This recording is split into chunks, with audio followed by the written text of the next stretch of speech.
Hi everyone, welcome to the crash course of BARC. We are going to discuss about the important things of nuclear chemistry today. If anything remains in this class, we will discuss in the question session. Okay, I'm going to give you the questions. After that I will upload the key also in the community tab. You can check. Okay, right. So first of all, nuclear chemistry. The first term in the nuclear chemistry is nucleaid. So what is nucleaid? Simple. Nucleaid is nothing but your nucleus, right? So nucleus and nucleaid both are same. For suppose if I take one atom here, and in this atom we have one nucleus. In this nucleus we have protons as well as neutrons. Number of protons and number of neutrons are there, right? So around this nucleus we have electrons too. We know this, right? Okay. So this nucleus is nothing but your nucleaid. Okay, this is the first thing. Next, second thing, what is nucleon number? What is nucleon number? Nucleon number is nothing but your mass number. Nucleus and nucleaid both are same. Nucleon number and mass number both are same. So mass number A equal to number of protons plus number of neutrons. This is the mass number formula. So this mass number is nothing but your nucleon number. Nucleon number is nothing but your mass number. Nucleaid is nothing but your nucleus. Okay. So what is the representation of nuclei, or what is the representation of nucleaid? See, what is the representation? This is the representation of nucleaid, or we can say nuclei. This is the representation of nucleaid or nuclei. These are all basic terms. Okay, right. So now we have neutrons and protons. If you take one nucleus, here neutrons and protons are there in this atom, right? Electrons are also there. Okay. Now if you take number of neutrons, for suppose you take any atom, hydrogen take, sodium take, okay, so you take any atom, you can count number of neutrons and number of protons. If this number of neutrons and number of protons, we have one theory called stability band theory, or you can say stability belt. So according to that stability belt theory, right, so here the conclusion is n by p ratio, that is number of neutrons and number of protons ratio. If this ratio is in between 1 to 1.5, then my nucleus will be very stable. This is very stable. This is the first point. Second, if n by p ratio is greater than 1.5, or if n by p ratio is less than 1.5 or less than 1 also, this is unstable. This is unstable.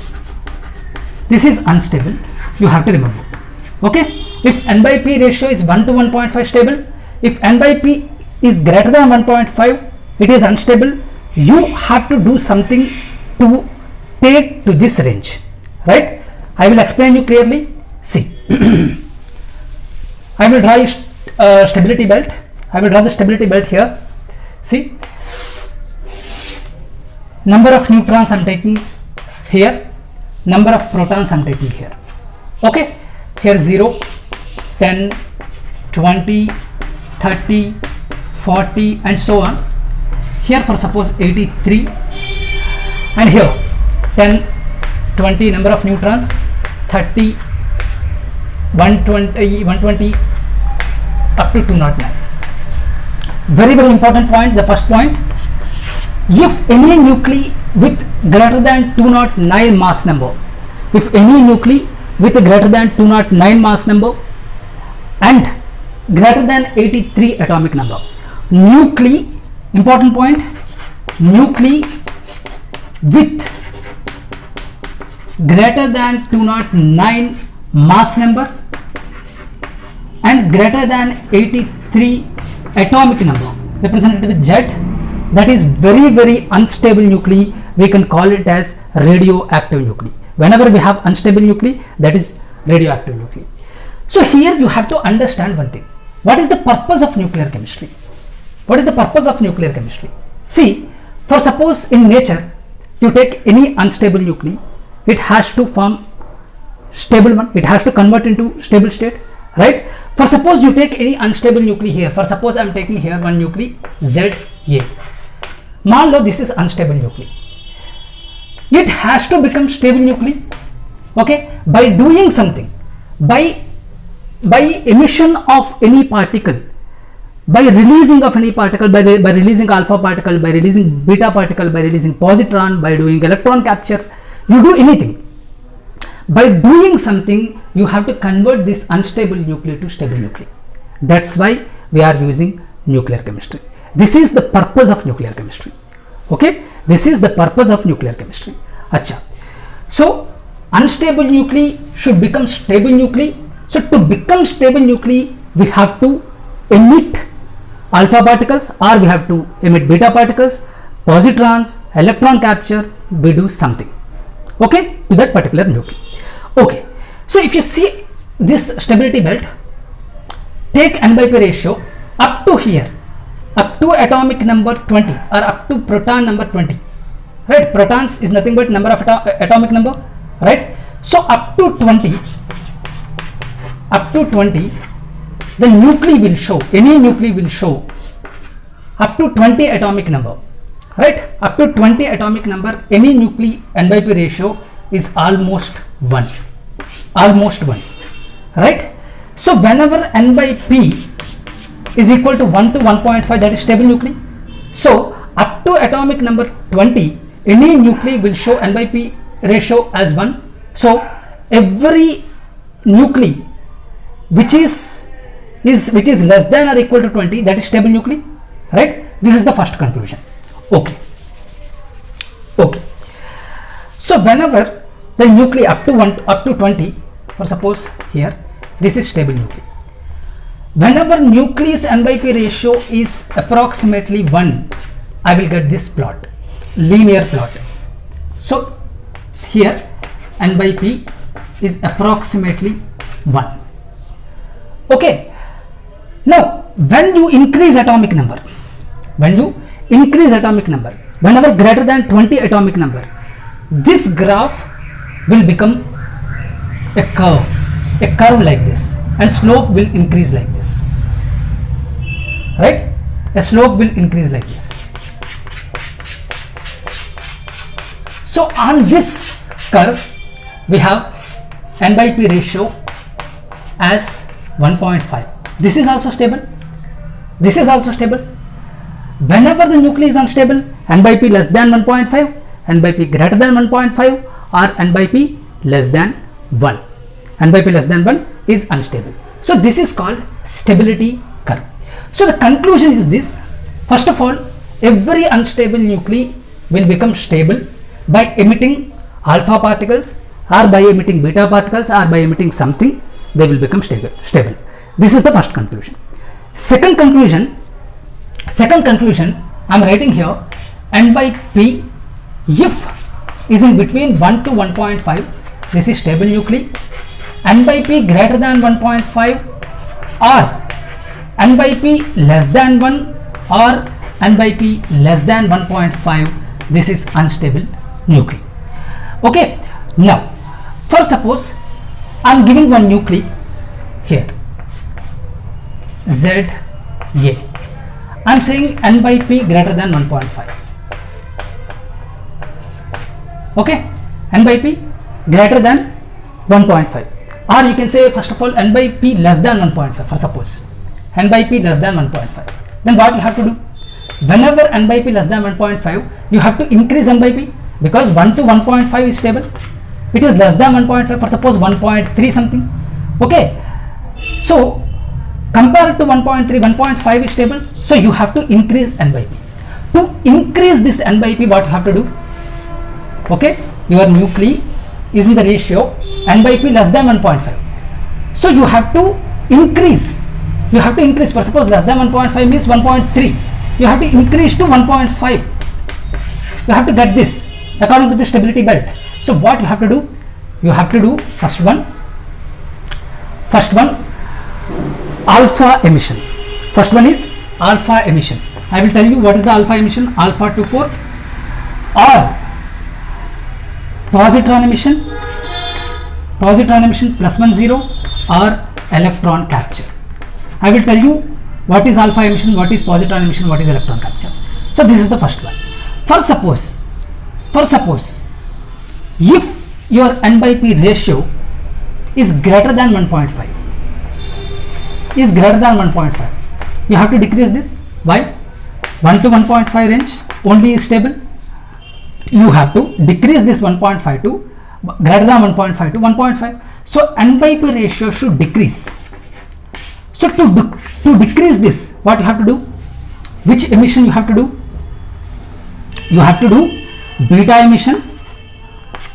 You have to do beta emission or neutron emission. Okay, neutron emission. These things you have to remember. Conclusion. To increase n by p.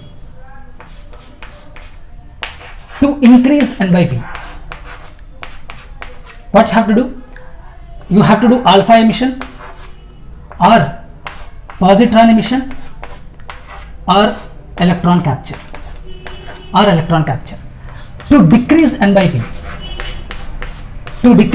p, beta emission or neutron emission. Very important, you have to remember.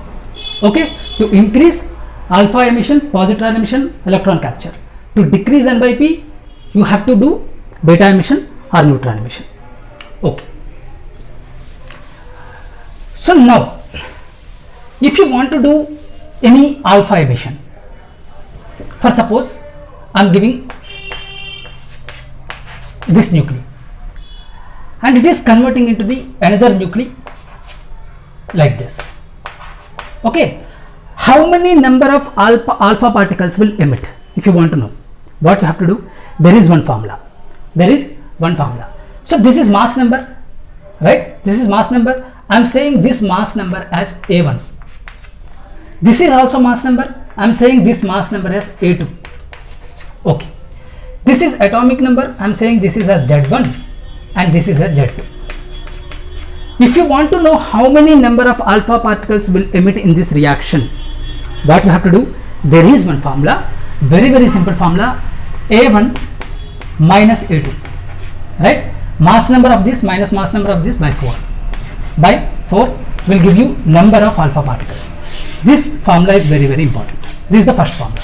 Second, if you want to calculate the number of beta particles, how many beta particles are emitting, what you have to do, 2 into number of alpha particles here, 2 into number of alpha particles, right?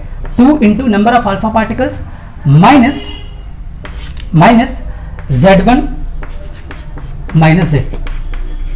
Okay, the difference of atomic number here, difference of mass number here.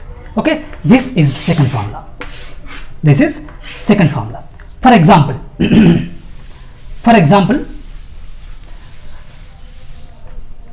uranium 92 to 38. Okay, 92 uranium 238. Okay, what you have to do here, I am converting lead 82 206. How many number of alpha particles will emit? We have to know how many number of alpha particles will emit. Okay, so number of alpha particles equal to, here first mass number 238 minus 206 by 4. 238 minus 206, 32 by 4, that is 8. So that means 8 alpha particles will release. Okay, so first 8 alpha particles will release here. Uranium 92 to 38, here X, 8 alpha particles are releasing here. 8 alpha particles are releasing. That means alpha 24 here, right? 8 to the 16. 92 minus 16, I think 76, right? Okay, here 238, 8 4 ja 32. So here 8 alpha particles, 206, right? Just wait. 92 8 2 ja 16, right? 8 2 ja 16, 8 4 ja 32. Alpha particle 2 4, 8 alpha particles release 32, 238 minus 32 206, 92 minus 16 76. Okay, now if you see here, number of neutrons and number of protons ratio, if you take this n by p ratio, you will get 1.71 something. That means you have to decrease n by p. So to decrease n by p, what you have to do? This is not stable. You have to decrease. To decrease, you have to do beta emission. You have to do beta emission. So how many number of beta emissions are there here? 2 into alpha minus Z1 minus Z2, right? So 2 into alpha emissions 8 minus Z1 92 82, 92 minus 82 10, right? So 16 minus 10 6. So 6 beta emissions you have to do here. 6 beta emissions minus 1 0, you will get this one. Okay, so like this you have to do. How many number of alpha particles will release, how many number of beta particles will release in one reaction, you have to go through like this. Simple, you have to use these two formulas to know how many number of alpha particles and how many number of beta particles will release in a particular reaction. Okay, now the important thing, what is alpha particle, what is beta particle, what is beta emission, what is electron capture, we will know. First of all, this alpha particle, we know we can represent like this, or we can represent like this, helium-24, or we can represent like this also, because +2 charge. From atmosphere, this helium will get one electron and to give one gas and become gas. Okay, this is also important. So this is alpha emission. So whenever you have one nuclei,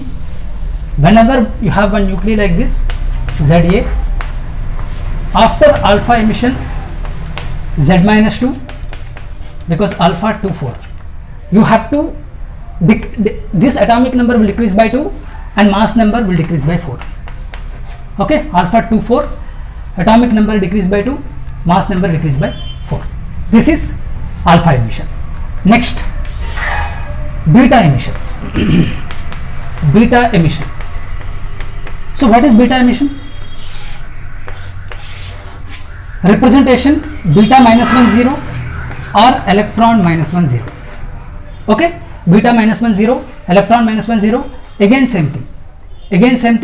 You have to do beta minus 1 0 and electron minus 1 0. Next one, positron. So the representation is beta plus 1 0. Okay, so this is beta plus 1 0, this is or electron plus 1 0. Okay, this is positron emission. Next, electron capture. So the difference between beta particle and electron capture is, if you take one nuclei here and I am getting another nuclei here, right? So if beta particle you have to represent here. If I have electron capture, then right, if I have electron capture, then I have to represent like this. Here left side, electron minus 1 0 here, y z here. So this is electron capture. This is electron capture. This is beta emission. Beta emission. Okay, so this is the rough idea. You will do the questions on these. Okay, on these all things you will do the questions, so that you will get a very good clarity. Okay,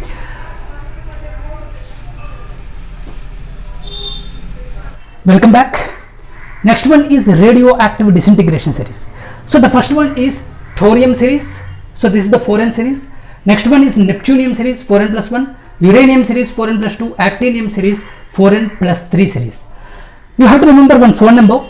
The phone number is 64 74 86 74. First one is 64, 10 increase 74, 86 74. 64, 74, 86, 74.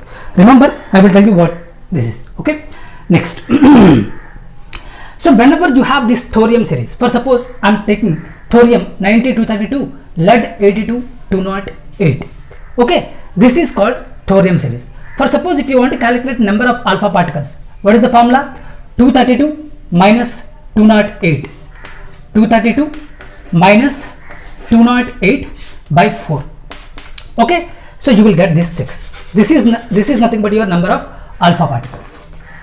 If you want to calculate beta, then the formula is 2 into number of alpha particles, 6 minus 90 minus 82, 90 minus 82, 8.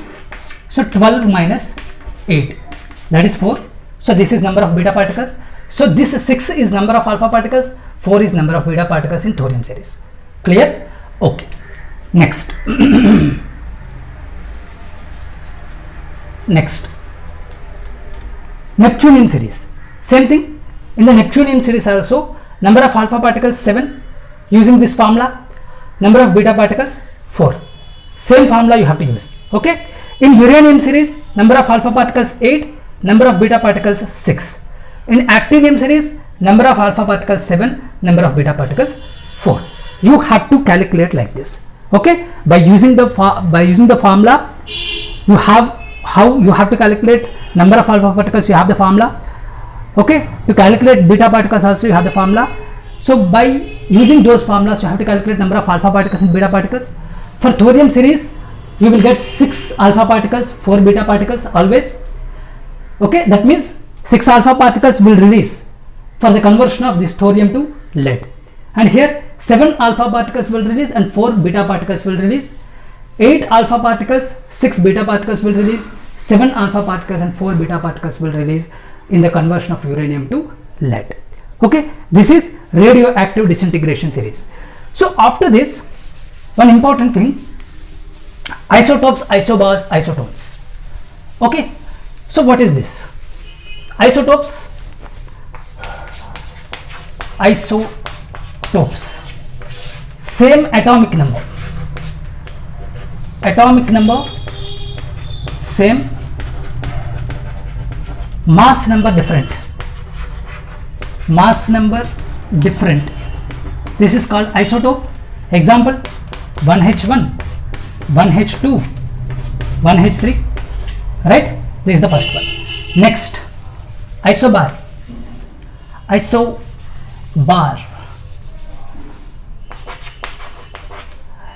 reverse, mass number same, atomic number different. Example, argon 1840, calcium 2040, right? Mass number same, atomic number different. Okay, next, isotone.